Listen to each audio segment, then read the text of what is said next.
Peace. I'm doing another video again today. So much is going on. This goofball, Professor Half Truth, did a video about telling people that there's actual power in holding your vote. There's no power in holding your vote, especially when you live in a first past the poll voting system. Especially when you live in America. Especially when you're black. There is no power in it, no utility, no nothing in holding your vote. In fact, he's going to give an example right here about how black people holding their vote actually helped them and put them in a more powerful position. Let's listen to this clown right now. We're not voting for her. We ain't with her. They saw that happen. That's what put the fear of God into them. It wasn't black voters deciding they were going to vote for someone else. It was black voters saying, you know what? We're just staying home. We ain't voting for this person at all. They saw what happened in 2000. He's talking about Hillary Clinton, by the way. 2016, when black voters in Michigan and Georgia and Pennsylvania said, to hell with Hillary Clinton, she's still supporting the 94 crime bill, no apologies for anything, no actual agenda for us, we're staying home. That's what scared Gavin Newsom and the Democrats in California. If Gavin Newsom had decided to just go ahead and veto cash reparations, that would have sent shockwaves across the black political spectrum. And that being the case, all of those Gen Xers and millennials who have been the main ones raising all this hell about cash reparations, that would have turbocharged every argument that the pro-reparations crowd had made. And it also would have silenced all of these people out here who were saying, oh, reparations, they ain't gonna talk about it. What it would have shown is the Democrats were against it. They got it all the way to a vote. All that was necessary was for the governor to sign off on it. A governor in a deep blue state where there's no fear of Republican voters or white lash or red waves or anything else. And it would have been the Democrats standing against it. They couldn't have those kind of optics, especially not during an election year, because they were terrified of the black vote saying, you know what, we're staying home. Why bother voting for these Democrats? They need us. If we decide that we're not going to be voting for them, then what happens is they lose everything.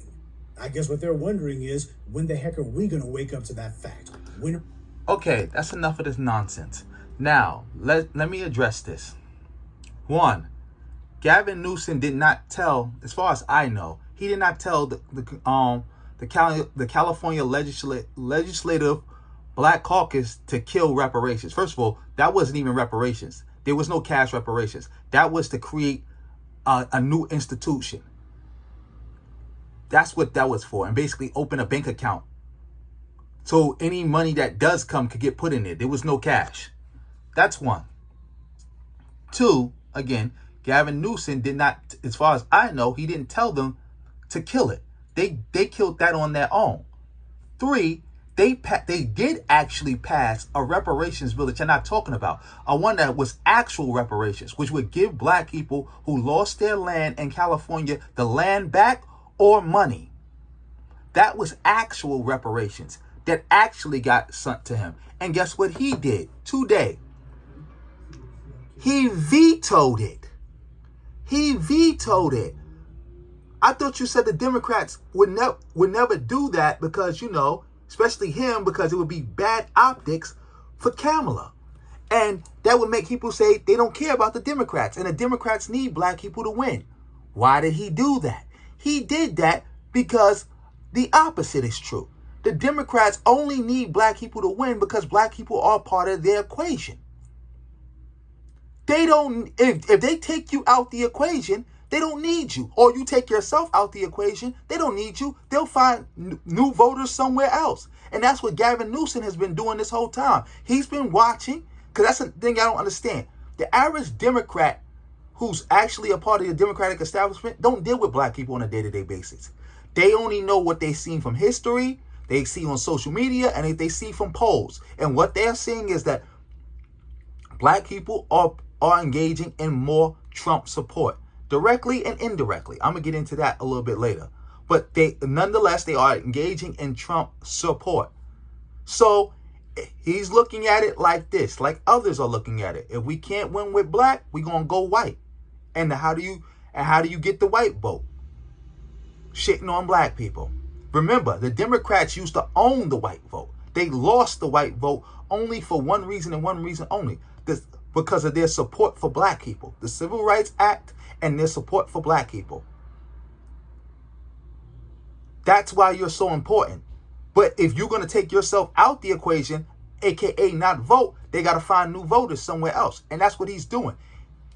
Another thing, Gavin Newsom wants Kamala to lose. Because the best thing that can happen for him is Kamala to lose. Because that means he can run for president in 2028. On top of that, that will be the death knell for all identity politics driving the Democratic Party, which will allow him to come in as a class reductionist and get the vote, which will leave black people nowhere, high and dry, voting for a lesser of two evils. And again, also, this whole nonsense about, well, I'm not going to vote, we're going to hold our vote, that's Trump support. I don't know if you niggas is smart enough to understand that. I don't know why I don't understand that. That's Trump support. Because black people in America right now, basically voting for us is like the Charlie problem. Whether we can either vote, we can either pull the lever and let it kill the 3 people, or we can let it keep going and kill the 5 people. Whether we make a conscious decision to not pull the lever or not, the train is still going to kill the 5 people. So again, whether we choose or not, even a no choice is a choice. Even a no vote is a vote. And let me show you an example of this. This is Trump in 2016 thanking black people for not voting. African American community. So remember the famous line, because I talk about crime, I talk about lack of education, talk about no jobs. And I'd say, what the hell do you have to lose, right? It's true. And they're smart and they picked up on it like you wouldn't believe. And you know what else? They didn't come out to vote for Hillary. They didn't come out. And that was the big. So thank you to the African American community. Thank you to. What did he just say there? He thanked black people for not voting. He didn't think about that. Donald Trump didn't thank the black people who voted for him. He thanked the black people who didn't vote, because he understands a no vote from black people equals a vote for him. That equals Trump support. We live again in a first past the poll voting system. There is no such thing as I'm not going to support this one. That doesn't mean I'm supporting the other. That doesn't exist, especially for black people. Even Bill O'Reilly, this is him. On the racial front, Talking Points has analyzed the vote on Tuesday. We found that more than 1 million African Americans stayed home as compared to 2012. The stats are these. There were about 15.6 million votes cast by blacks. In 2012, that number was 16.7 million. The effect was devastating on the Democrats as Trump won. Wisconsin by just 27,000 votes. In Michigan, he's ahead by only 12,000 votes. And in Pennsylvania, Trump won by 68,000 votes. Had black Americans voted the same way they did in 2012, say hello to President Hillary Clinton. Even Bill O'Reilly understands that. Trump understands that. Look what this says. It was great. In a leaked audio, Trump hails low black turnout in 2016.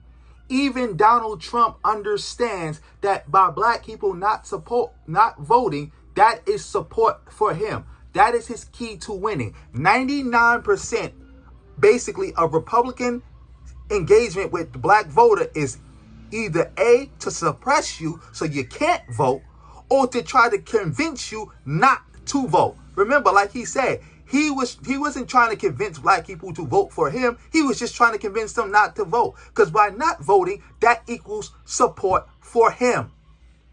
There is no such thing as being a non-holding your vote and equaling power. That takes you out of power.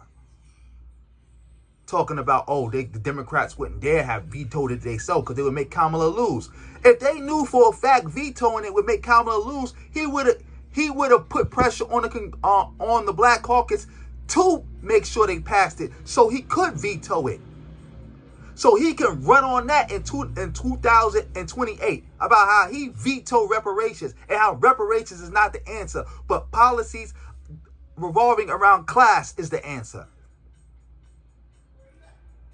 Goofball, I'm going to end this video here. And on that note, family, peace.